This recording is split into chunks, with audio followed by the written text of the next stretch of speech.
बिस्मिल्लाहिर्रहमानिर्रहीम, अस्सलामुअलैकुम। MB news की डिस्ट्रिक्ट बुलेटिन के साथ मैं हूं नुज़हत नूर। बुलेटिन का बाकायदा आगाज कर लेंगे और खबर शामिल करेंगे दौलताना इशफाक अंजुम की रिपोर्ट के मुताबिक, जहां पर समाज दुश्मन अनासिर के खिलाफ कार्रवाई की गई। पुलिस थाना जातली ने नौबहार उर्फ नोमा साकिन ललियाल को गिरफ्तार कर लिया। 1 किलो 400 ग्राम चर्स और 50 कैपी देसी शराब बरामद करके मुकदमा दर्ज कर लिया।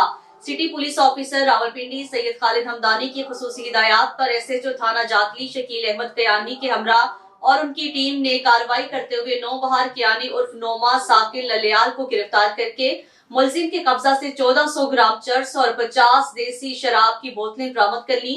मुलजिम के खिलाफ एक्ट 9C शराब एक्ट के तहत अलग अलग मुकदमा दर्ज कर लिए हैं।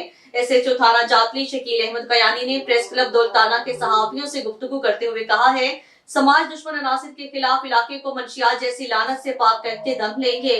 मंशियात फरोशों के साथ किसी किस्म की कोई रियायत नहीं बरती जाएगी।